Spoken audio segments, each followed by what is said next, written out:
I never thought betrayal could feel like suffocating, but that's exactly how it hit me. Sudden crushing, leaving me gasping for air in my own home. The April rain tapped against the windows of my Burlington townhouse, each drop echoing the storm inside me.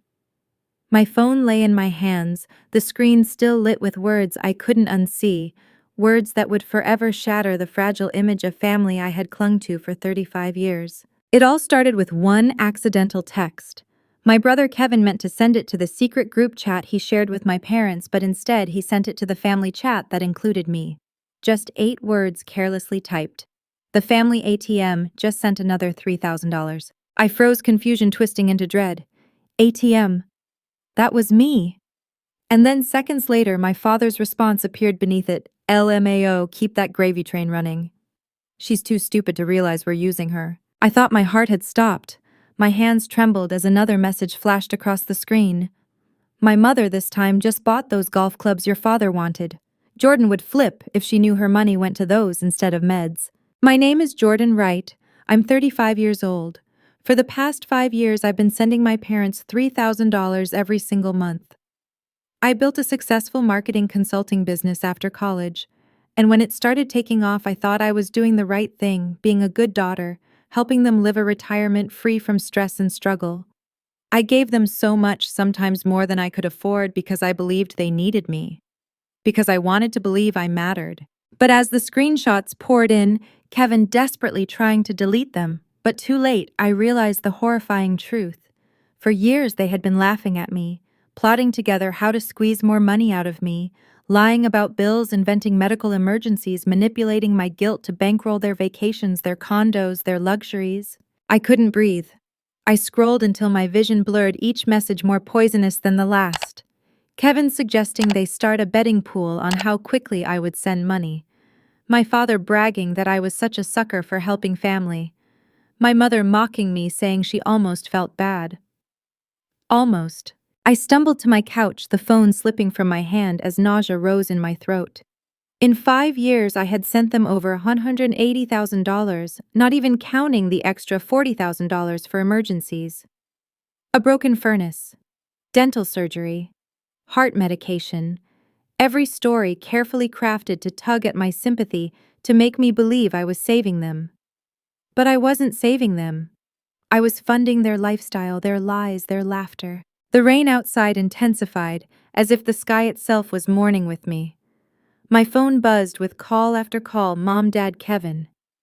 Each voicemail filled with excuses, desperate justifications twisting the knife deeper. Dad insisted they were just joking. Mom said I was taking things out of context. Kevin claimed he only went along with it to stay on their good side. But none of their excuses could erase the words I had seen with my own eyes, their truth. When Kevin showed up at my doorstep that night, drenched from the rain, his face full of pleading, I felt something shift inside me. The Jordan who always folded, who always forgave, who always opened her wallet. She was gone.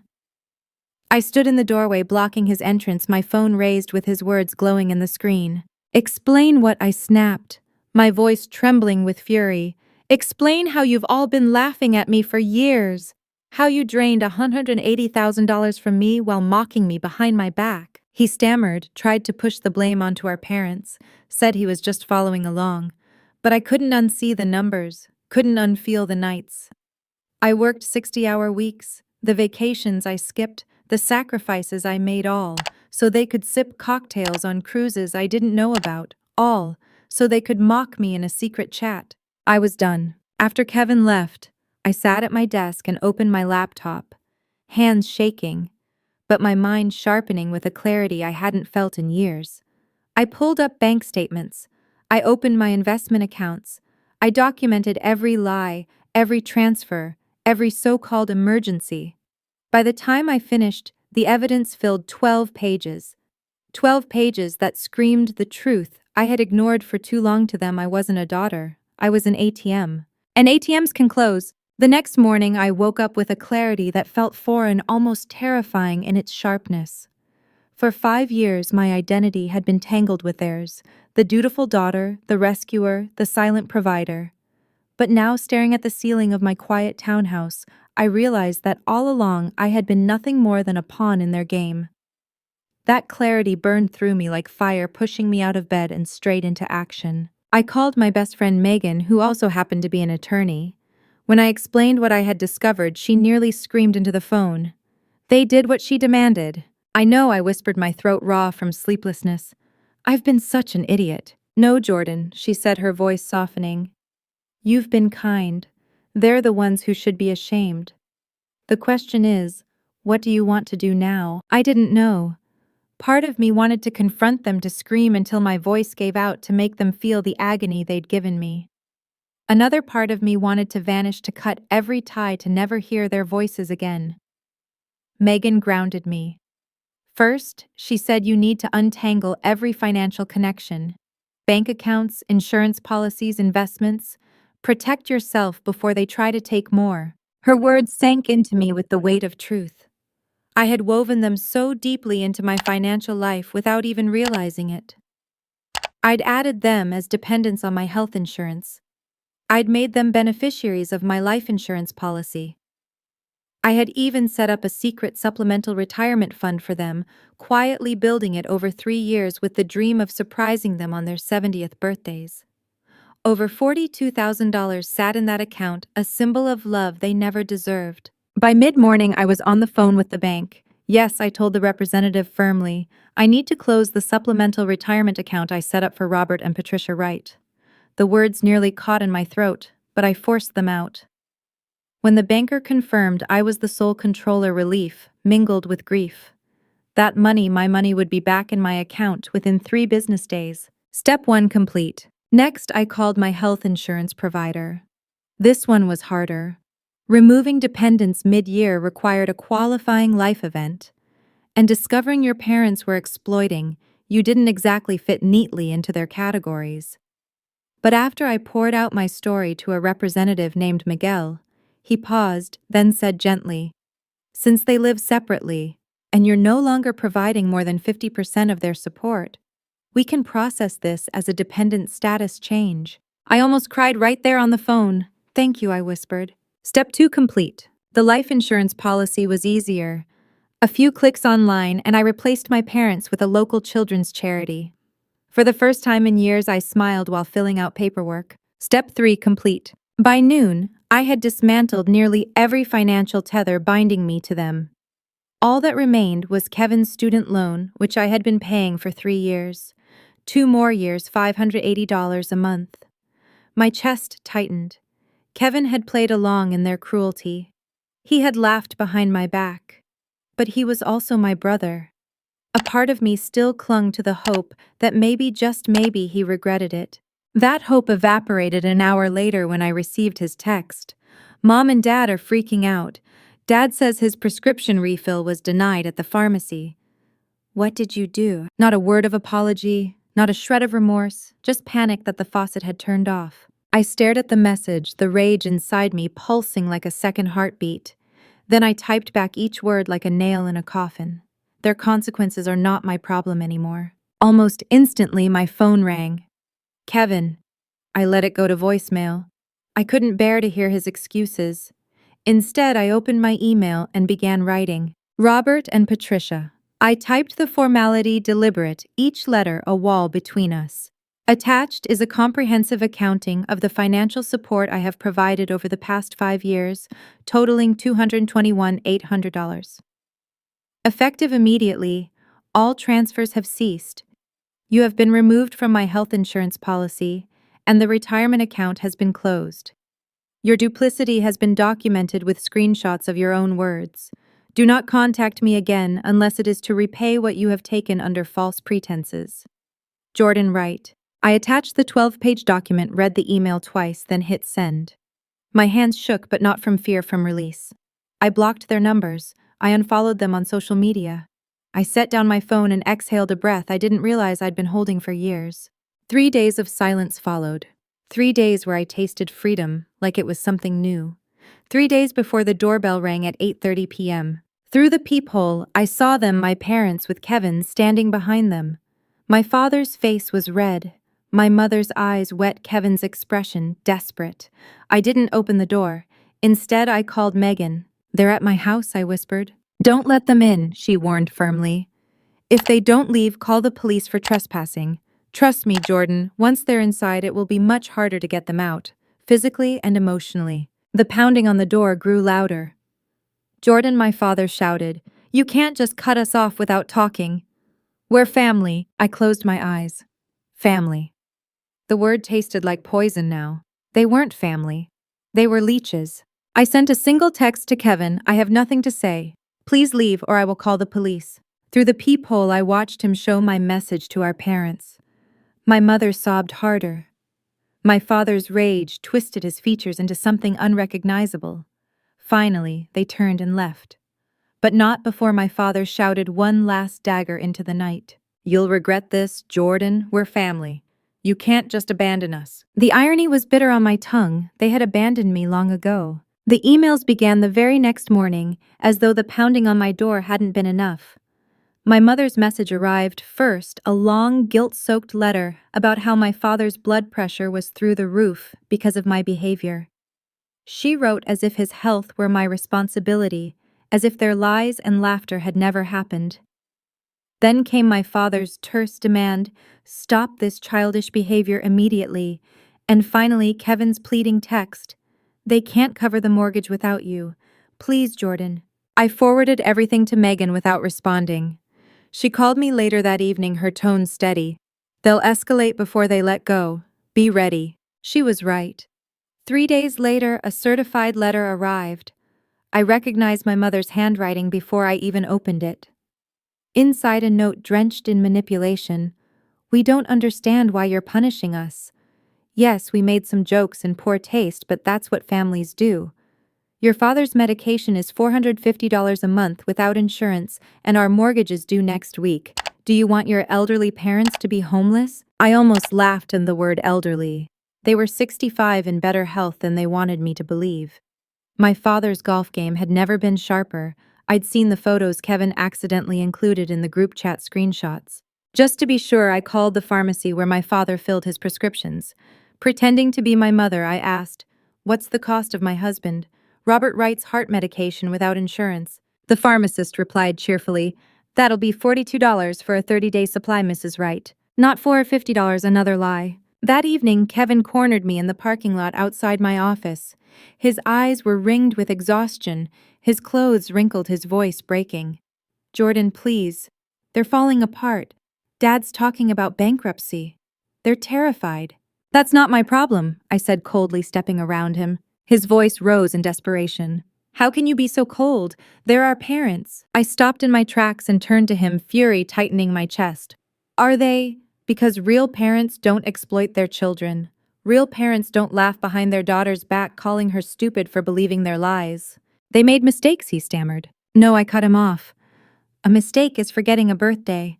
What they did was calculated. Cruel. For years, Kevin." He paled. "The condo is going into foreclosure. They can't make payments without you." The image of one particular screenshot flashed in my mind, my father bragging, "Just convinced Jordan we're struggling with rent. Meanwhile, we're closing on the lake condo next week. Cheers." I felt my stomach twist with disgust. "They shouldn't have bought a place they couldn't afford," I snapped. Kevin's last desperate card was my father's medication. "What about Dad's prescriptions?" "Without you, he can't." "The prescription that costs $42, not $450, I interrupted sharply. His eyes widened. "I did my research, Kevin. No more lies." He looked at me, then really looked, maybe for the first time, and realized the sister he once manipulated was gone. I walked past him, leaving him standing alone in the fading daylight. "Tell them to look into government assistance," I said over my shoulder. "That's what those programs are for." A week later, during my first therapy session with Dr. Bennett, I admitted how torn I felt. "Every day I swing between feeling strong and feeling horrible," I confessed. "Like yesterday, I heard they had to cancel their country club membership, and I felt guilty about it for hours." Dr. Bennett's eyes softened. "That's normal. You're grieving the family you thought you had and the role you played as their provider. Both things can be true. They didn't deserve your support, and you can still feel a sense of loss about no longer providing it." Her words hit me like a truth I had been running from. For years, my worth had been tied to being the successful daughter who swooped in to save them. Without that role, who was I? I didn't know yet, but I was about to find out. Because that night, as I left my therapy session, my phone rang with an unexpected call. "Jordan, it's your Uncle Pete," said the voice on the other end. My father's brother, the one who had always lived across the country and kept his distance. "I just got a strange call from your dad," he continued. "He asked if he and your mother could live with us for a while. Said you cut them off and they're about to lose their home. Is that true?" I sighed. "It's complicated, Uncle Pete." "I figured," he said dryly. "Your dad has always had a talent for selective storytelling. Want to tell me your side?" So I did. Every detail, every lie, every screenshot. When I finished, there was silence. Then Pete said, "I'm not surprised. He tried similar stunts with me years ago. That's why we're not close. I refused to fund his lifestyle." "You knew the betrayal hit me all over again. Would you have believed me?" he asked gently. And I realized he was right. I wouldn't have. Not back then. "For what it's worth," Pete added, "I told your father I wouldn't take them in. I suggested they downsize live within their means." He hung up on me. When we disconnected, I felt something I hadn't in months: validation. I wasn't crazy, I wasn't cruel, I wasn't a terrible daughter. I was simply the latest target of their manipulation, and I had finally wised up. The weeks that followed felt like living in the eye of a storm. Outwardly, things were quiet, no more pounding on my door, no more desperate late-night calls, but beneath the silence, I knew they were scheming. My mother's passive-aggressive Facebook posts about ungrateful children began circulating among distant relatives. My father updated his profile picture to one of him in a hospital gown hooked up to an IV, the caption reading, "Pray for me." Some battles are harder when your own kids abandon you. The comments poured in sympathy, outrage, people calling me heartless without knowing the truth. My aunt from Florida even messaged me privately. "Jordan, is it true you cut them off? Your father's sick." I wanted to scream, but instead I sent her the screenshots. Kevin's careless mistake, my parents' cruel laughter, my father's brag about the condo. When she saw it, her tone changed instantly. "Oh my God, I had no idea. Jordan, I'm so sorry." It happened again and again. Each time a relative reached out ready to scold me, I showed them the evidence. Their reactions shifted from judgment to horror. Some apologized. Others confessed they too had loaned my parents money they'd never seen again. Slowly, the family narrative began to flip. My parents weren't victims. They were exposed. Still, I couldn't shake the gnawing ache inside me. At night, I lay awake replaying their words. "She's too stupid to realize we're using her." My own mother. My own father. I had built my identity on being the dependable one, the smart one. And yet in their private world, I was nothing but a punchline. Dr. Bennett helped me untangle it. "You're confronting not just betrayal," she explained, "but the collapse of an illusion. For years you believed your sacrifices earned you love. Now you see their love was conditional or maybe transactional. That truth is devastating, but it's also liberating." Liberating, the word stuck with me. It pushed me to take the next step. I didn't just want to protect myself, I wanted accountability. So with Megan's guidance, I began drafting a formal legal complaint, not for repayment of every dollar, which would be nearly impossible, but for fraud and emotional distress. "They lied about medical needs, about emergencies," Megan explained. "That constitutes misrepresentation. At the very least, we can scare them into backing off permanently." The day the complaint was served, my phone exploded. Kevin again begging me to drop it. My father fuming. "You're really taking your own parents to court. How low can you go?" My mother sobbing into a voicemail calling me ungrateful between gasps of tears. I saved every message, but what I didn't expect was what came next. My grandmother, my father's mother, called me. A woman I hadn't spoken to in years, her voice frail but sharp. "Jordan," she said, "I've heard things. Tell me the truth." And so I did. Every detail. At the end, she was silent for a long moment. Then she whispered, "I knew he was selfish. But to do this to his own daughter?" Her voice broke. "I'm ashamed he's my son." I cried after that call, not because of the pain, but because finally someone in the older generation believed me. 2 weeks later, the hearing came. It wasn't a full trial, just a preliminary session to determine if my case had merit. I walked into that courtroom with Megan at my side, my heart pounding so hard I thought it might crack my ribs. Across the aisle sat my parents and Kevin, their faces a mixture of defiance and desperation. The judge asked for a summary. Megan presented the evidence: the group chat screenshots, the bank transfers, the discrepancies between their claimed expenses and actual costs. She spoke with precision, but it was my father's reaction that told the real story. He shifted in his seat, his jaw tightening, his eyes darting toward the exits as if searching for escape. When the judge turned to me asking if I had anything to add, I swallowed the lump in my throat and spoke from the rawest part of myself. For 5 years, I believed I was helping my parents survive. I skipped vacations, I worked 60-hour weeks, I put my own dreams on hold because I thought they needed me. And the whole time they were laughing at me, calling me stupid, using me. My voice cracked, but I didn't stop. This isn't about money. It's about betrayal. It's about realizing that the people who were supposed to protect me saw me as a resource, not a daughter. And I can't let them keep doing that, not to me, not to anyone else in this family. The courtroom was silent when I finished.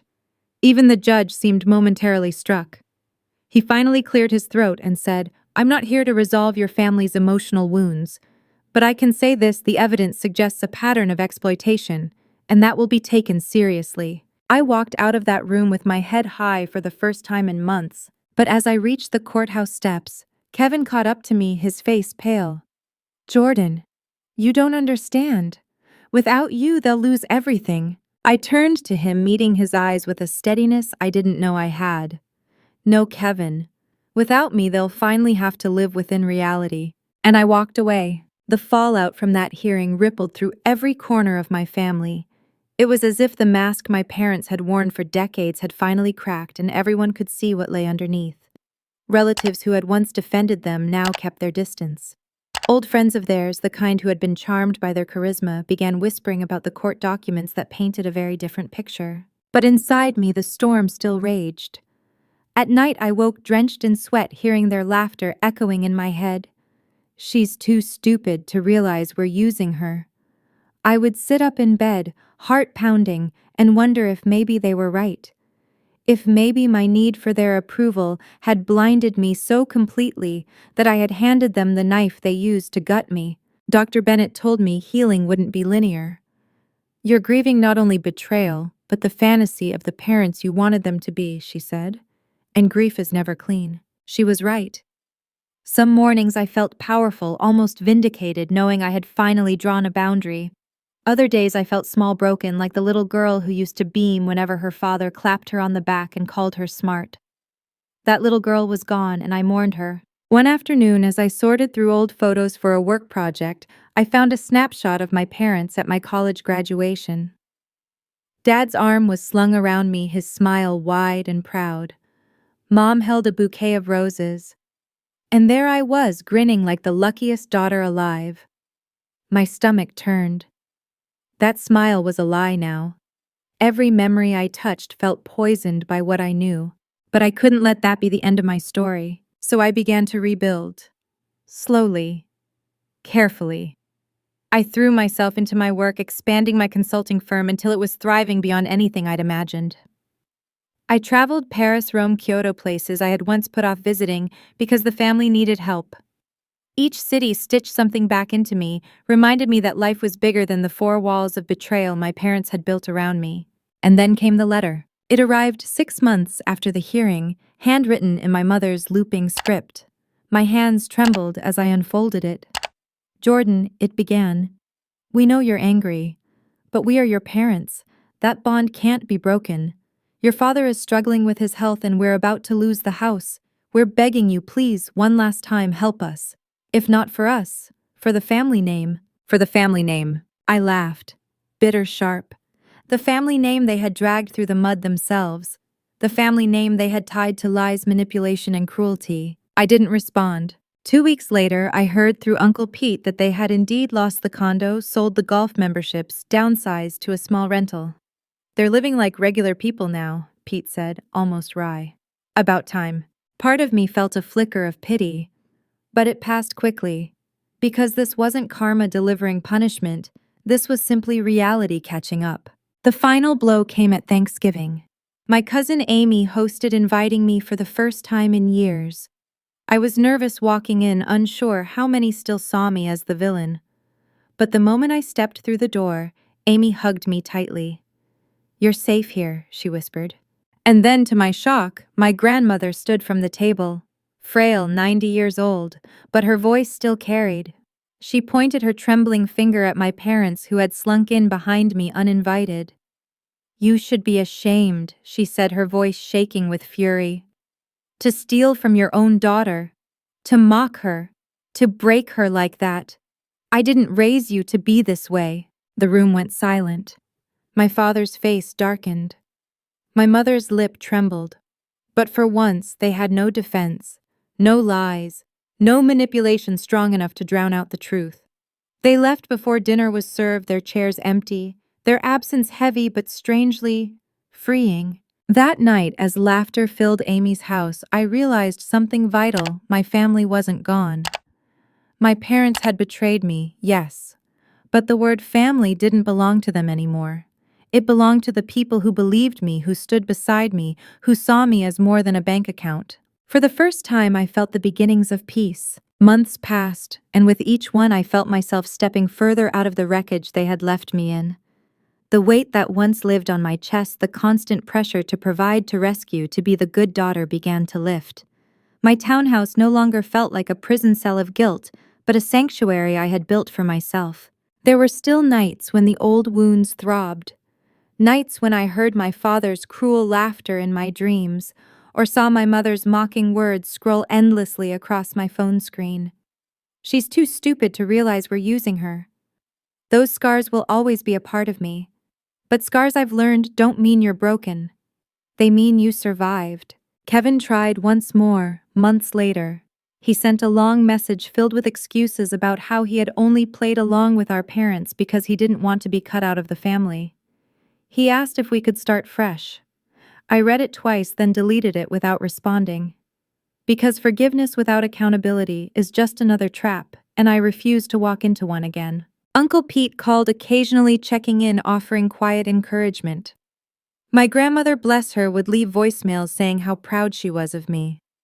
Those small acts of love reminded me that blood doesn't define family, actions do. One evening, Megan and I sat on my balcony watching the sun dip behind the city skyline. "You've come so far," she said, her voice warm. "Do you realize that you're not their ATM anymore?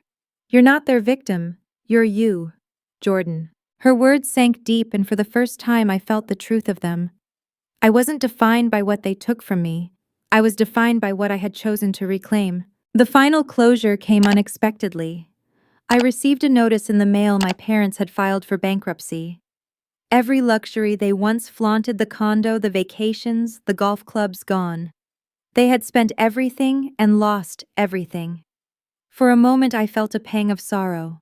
Not for them, but for the version of me who had once believed that saving them would save me too.